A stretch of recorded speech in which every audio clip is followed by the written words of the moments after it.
Hello, my name is Blakely Green, and I'm here to talk about some climate things happening here in Oregon with my talk, Big Trouble in Little Climate. Oregon niches are changing. When we look at Oregon, we can see specifically that our climate is actually changing pretty dramatically. If we look at historical data from 1971 to the year 2000, we get this map between Washington and Oregon.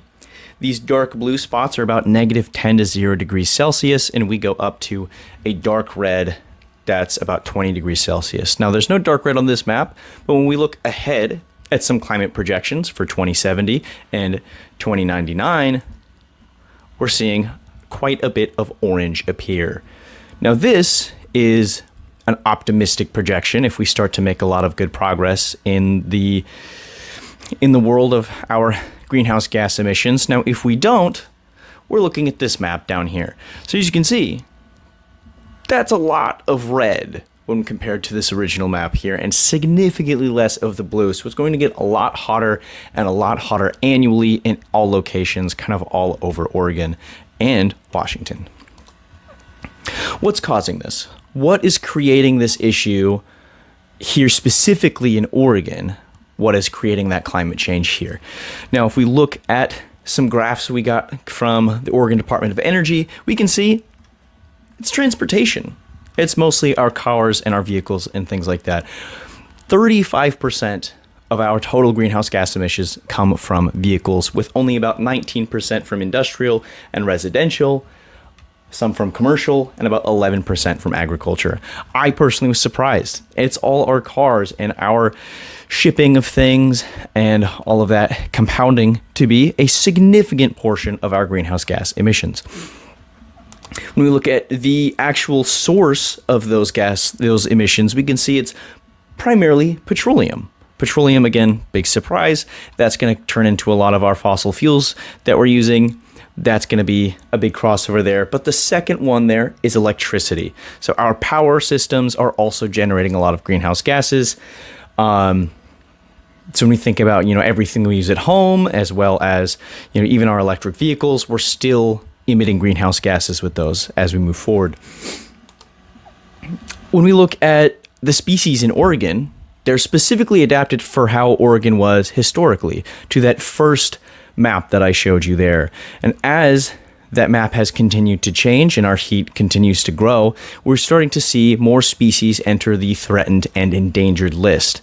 So according to ODF&W, there are about 23 species of fish, 5 species of amphibians, 8 species of birds, and 17 mammal species that are now on the threatened and or endangered list according to either state or federal metrics.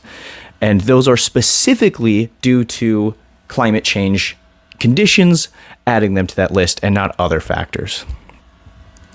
Climate change also really affects our pollinators, and we all know how valuable our pollinators are for agriculture, for food, and just for the general biodiversity of our habitats. So when we see that species like the rufous hummingbird, the flower fly, and our monarch butterfly are being affected and are in decline due to these climate change conditions, we know things are not going well. We also know, yes, bees tend to be some of our most important pollinators, but primarily what's happening is we're using honeybees to kind of fill in the gaps. Honeybees are actually not native to Oregon and are significantly less adapted to pollinating local Oregon crops and wildflowers and things like that again support the biodiversity of our ecosystems. New climate also means new species.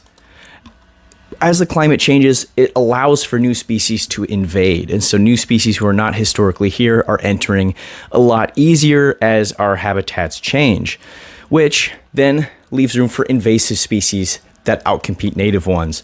About 10% of new species that enter an area become invasive, and that really means that they start to create havoc in the ecosystem, outcompeting other species for space, for food, and for other resources like that.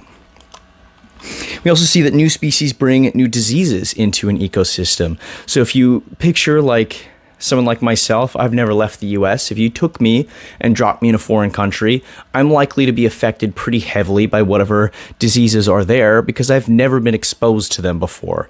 And same is for someone else who's new here. And unlike humans, our wild, pollinators and wild species aren't getting vaccinated for things as new stuff moves into the area. When we look at our local agriculture and other industries, they're not adapted for new species to be here. The pesticides used on our agriculture crops and stuff like that are designed specifically for the pests that are affecting them now. And as our habitats change, it allows for new pests, which means new pesticides and more mitigation efforts to try to control that, which is not going to benefit anyone in the long run. So what can we do? What can you and I do about this? We're here in Oregon. Oregon's a local area. The main thing we can do is be aware and educate others. There is strength in numbers. The more people that know, the more people that are aware, the more pressure we're able to put on, the more we're able to continue to contribute to change, which leads us to vote and use your voice. Going to forums and pressing for specific legislation and things to come in place helps create change. And in a Yale study done, they saw that as the political pressure from community members increased, the more likely the specific laws we wanted to see came into place. So showing up to forums and stuff like that and selecting for the specific candidates you want that are going to champion specific laws and things like that to get into place will significantly increase that change in the long run. Also, know your invasive species. If you know what species are supposed to be in your ecosystems, it's easier to tell when something new has arrived. And also, by knowing what species are invasive, we can know what kind of damage they're doing to our local ecosystems, which also means we can learn how to defend against them. So we can kind of mitigate the damage they do and help adjust for that as we move forward. Lastly, push for change in our cities. Again, our biggest contributor to our greenhouse gases was fossil fuels. So by trying to change our cities to more walkable formats and trying to reduce the use of cars in our cities as they are, the highest density of car use there is, we can start to reduce how much of our transportation is giving off those massive emissions. Thank you for listening to me talk today. Here are my citations for all the things I went through. Thank you so much for your time.